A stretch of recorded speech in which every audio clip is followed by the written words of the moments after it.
Video देख के सिर्फ आपके वीडियो के कारण से। हाँ, इसके अलावा मेरे पास किसी प्रकार की कोई जानकारी नहीं थी, क्योंकि यहाँ के लोग जागरूकता नहीं है। यहाँ के लोगों में सबसे बड़ी समस्या यही है, इसी के कारण प्रशासन है वो हमारे ऊपर हावी हो रखा है। तो बहुत बहुत धन्यवाद सुरेंद्र जी का और मास्टर साहब का, जो भी कार्रवाई है उनको करवा के लोगों को जागरूक कर रहे हैं, ताकि हम शक्ति प्रदर्शन करके प्रशासन को आंख दिखा सकें, ताकि प्रशासन हमारे आगे झुक सके। धन्यवाद आपका, बहुत बहुत धन्यवाद सुरेंद्र जी। मेरा नाम विमल कुमार स्वामी है। मैं यहाँ पे मेरा मकान है चकरबी के वृंदावन कॉलोनी सचिया नगर के अंदर। मेरे को कल सुरेंद्र जी आसर सर की तरफ से ये यूट्यूब पे सूचना मिली थी कि यहाँ पे प्रशासनिक कार्रवाई हो रही है। तो उस तुरंत प्रभाव से जैसे मेरे को सूचना मिली, मैं उस वक्त नौहर में था, हनुमानगढ़ के नौहर में था। तो तुरंत मैं वहाँ से 6 बजे रवाना हुआ हूँ और 10 बजे यानी कि 4 घंटे में बिना रुके और 4 घंटे में मैं बीकानेर पहुँचा हूँ। वीडियो देख के सिर्फ आपके वीडियो के कारण से। हाँ, इसके अलावा मेरे पास किसी प्रकार की कोई जानकारी नहीं थी, क्योंकि यहाँ के लोग जागरूकता नहीं है। यहाँ के लोगों में सबसे बड़ी समस्या यही है, इसी के कारण प्रशासन है वो हमारे ऊपर हावी हो रखा है।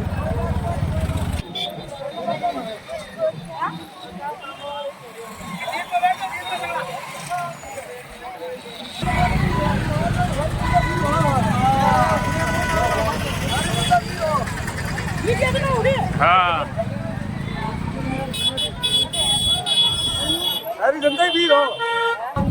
ये भीड़ है, कोई मेला नहीं है, ये भीड़ है, पर भीड़ हो रखी है। तो आज एक सपना होता है हर आदमी का, घर बनाने का अपना। आज ये सब घर टूट जाएंगे तो ये कहाँ जाएंगे? आज एक घर बनाने में कम से कम 20-25 लाख रुपया लगता है। आज 1 मिनट लगता है तोड़ने के लिए, सरकार 1 मिनट में तोड़ के चली जाती है। और ये लोग जो पहले थे वहीं पर पहुंच जाएंगे। आज एक मकान बनाने के लिए कम से कम आज पूरा ज़िंदगी बिताना पड़ता है उनको। 20 साल लगते हैं या 10 साल में बनता है। मकान तोड़ने में 1 मिनट लगता है, लेकिन बनाने में वर्षों बीत जाता है। तो एक तरफ सरकार कहती है हम मकान बना के दे रहे हैं, सरकार तोड़ने की कोशिश कर रही है। कितने शानदार मकान बना रखे हैं लोगों ने, ये तोड़ने के बाद में ये कहाँ जाएंगे? इस कॉलोनी में 1-2 घर नहीं है, कम से कम हज़ारों की तादाद में ये घर है। ये लोग ये घर तोड़ देंगे तो जाएंगे कहाँ? इनको या तो जगह देनी चाहिए, वहाँ पर मकान बना के देना चाहिए। अगर मकान बना के नहीं दे सकते तो इनका तोड़ने का कोई अधिकार नहीं है। आज हज़ारों की तादाद में ये यहाँ पर इकट्ठे हो रखे हैं। आज सब मजदूर है, ये कोई नौकरी वाले नहीं है जो नौकरी से पैसे कमा लेंगे और वापस बना लेंगे।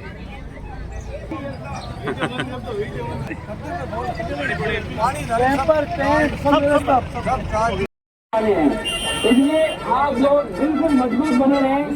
और ये जो 3 जगह हम तय कर रहे हैं कि ये धरना कहाँ देंगे, वो भी तय करके फिर बताते हैं आपको।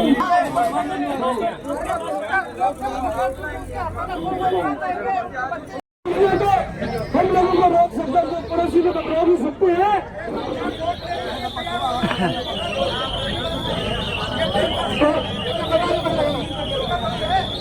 किस जगह लगना चाहिए आपका कहाँ है? जी के पीछे खाली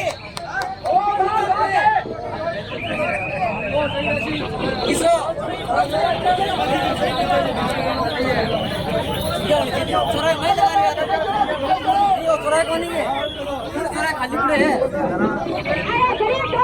जिसकी भाषा में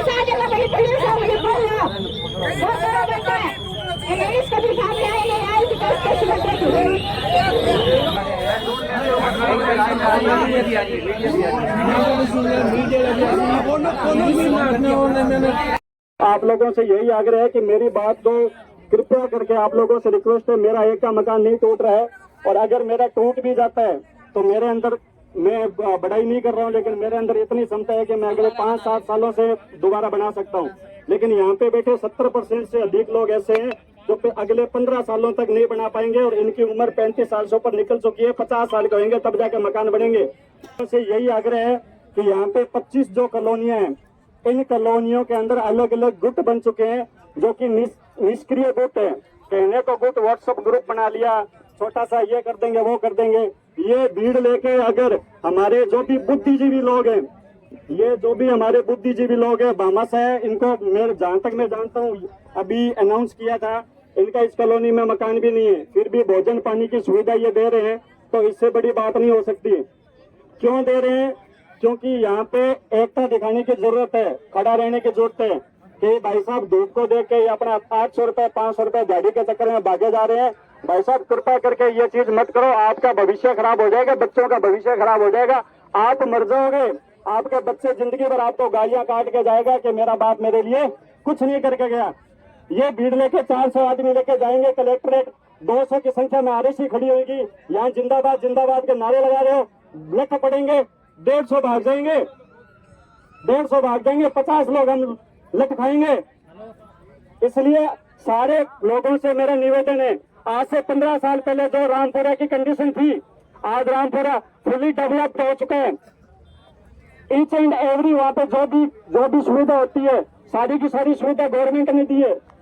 उससे तो बहुत बढ़िया कंडीशन में आज अपन मोदिया रोड है अपने यहाँ पे, सब कुछ आने जाने की सुविधा, वहाँ पे वो भी नहीं थी। ऊंट गाटे के टंके, ऊंट गाटे के जो टंकी होती है उस पर खारा पानी पीते थे, उससे तो बेहतरीन सुविधा यहाँ पे आप लोगों को मिली हुई है। थोड़ा सा कष्ट दिखाने की जरूरत है अगले 6-7 दिन तक। अगर अपन ने एकता दिखा दी, आप लोगों को एकता कैसे दिखानी है? जिंदाबाद का नारा लगा के एकता नहीं दिखाई जाती है। तुम संघर्ष करो, हम तुम्हारे साथ हैं, ये इससे कुछ नहीं बचता है। हम आपसे पैसे भी नहीं मांग रहे हैं, हम आपसे सिर्फ 2 चीज मांग रहे हैं। एक आपका सर कटवाने के लिए नहीं, गिनवाने के लिए। एक आपका सर, दूसरा आपका समय। क्या आप हम लोगों को ये 2 चीज दे सकते हो? क्या दे सकते हो? तो आप लोगों से मेरा यही आग्रह। मैं आपको छोटी सी एक घटना बताता हूँ। कल रात को 5:30 बजे मैं नौहर से मोटरसाइकिल पर रवाना हुआ। 250 किलोमीटर का सफर मैंने मात्र 4 घंटे में पूरा किया है। क्यों किया है? क्योंकि मेरा मकान बचाना जरूरी है। मेरा मकान बचेगा तो किसी दूसरे का भी नहीं तोड़ सकते। मैं अगर यहाँ पे इतनी लड़ाई लड़ूंगा तो आप लोगों के अंदर भी ऑटोमेटिक शक्ति आ जाएगी। यहाँ पे आपको कोई नहीं मारेगा, किसी को किसी से डरने की जरूरत नहीं है। संविधान के अंदर अनुच्छेद दिया हुआ है, अपना कोई शोषण नहीं कर सकता। यहाँ पे किसी के अंदर हिम्मत नहीं है। अभी कई पार्टी वाले आएंगे, कहीं जाएंगे, ये कर देंगे वो कर देंगे। भारतीय जनता पार्टी के किसी भी नेता का आश्वासन पे भरोसा नहीं करना है। हमें सिर्फ और सिर्फ अपोजिशन पार्टी के जो भी पॉलिटिशियन आएंगे उनकी बात को सुनना है। और यहाँ पे मास्टर जी है, मास्टर जी अभी खड़े थे, भाषण दे रहे थे। मैं उनको भाषण नहीं बोलूंगा, उनकी भी एक पीड़ा है। ये यहाँ पे जो भी बुद्धिजीवी बोल रहे हैं वो उनका भाषण नहीं है, वो उनकी एक पीड़ा है, एक कष्ट है। और ये मकान बनाना, मकान को ढहाना अपनों के मरने जैसा कष्ट है। मरने पे 12 दिन रोके चुप हो जाएंगे। ये अगले 15 साल तक खड़ा नहीं होगा। बोलो यस और नो? इसलिए आप लोगों से आग्रह है, कृपया करके अपनी कॉलोनी के सभी लोगों को जागरूक करके आज शाम 5 बजे तक यहाँ पे 1000 लोग कम से कम खड़े हो जाने चाहिए। कम से कम खड़े हो जाने चाहिए 1000 लोग। जेपी हो, सुंदर विहार हो, सचियाए हो, माता रेल हो, पद्मावत हो, कोई भी कॉलोनी हो, हमारे भाई रामपुरा से भी यहाँ पे लड़ने के लिए आएंगे, जिनका यहाँ पे कोई औचित्य नहीं बनता है लड़ाई करने का, कोई लेना देना नहीं है उनका। मेरे भाई और बहनों, आप लोग यहाँ पे 70% से अबव लोग यहाँ पे जागरूक नहीं हो। आप लोगों को इतना पता है कि हमारा मकान टूटेगा, लेकिन उसको कैसे बचाना है वो आप लोगों को अभी तक पता नहीं है। इसलिए मेरा आपसे आग्रह है, जो बुद्धिजीवी लोग हैं उनकी बातों को समझे। संघर्ष समिति के जो भी आगे की कार्रवाई हो रही है उस कार्रवाई के अनुसार चले। अपना रोजी रोटी जो भी चल रही है वो चलती रहेगी, जीवन भर अपने को कमाना है, लेकिन ध्यान रखना इस कार्रवाई से अपना कंधा मत टाल देना। आप लोगों से यही रिक्वेस्ट है मेरी, यहाँ पे बैठे रहना है, डटे रहना है। जेसीबी आएगी, अगर जेसीबी आती है तो मैं जेसीबी के आगे लेटूंगा, मैं लेटूंगा जेसीबी के आगे, मरने के लिए तैयार हूं मैं। ये कोई मजाक वाली बात नहीं है। वीडियो बन रहा है मेरा यहाँ पे, वीडियो बन रहा है यहाँ पे मेरा, मजाक नहीं है कि जी जी नहीं वो तो मैंने ऐसे बोल दिया था, ऐसे नहीं बोल रहा हूं मैं। पैसा लगता है जी, पैसा लगता है, प्रशासन को झुकना पड़ जाएगा, प्रशासन को यहाँ पे झुकना पड़ जाएगा। और मैं आपको दावा कर रहा हूँ, अरे भाई रुक जाए 1 मिनट, जो भी है होशियार चंद, मैं आपको दावा कर रहा हूँ, अगर यहाँ पे हम 1000 की संख्या में इकट्ठे हो गए तो हम प्रशासन के पास नहीं जाएंगे, प्रशासन को यहाँ पे आना पड़ेगा। इस चीज को आप समझिए, यहाँ पे डटे रहिए। पानी की व्यवस्था हो जाएगी, थोड़ी ही समय में पानी की व्यवस्था हो जाएगी।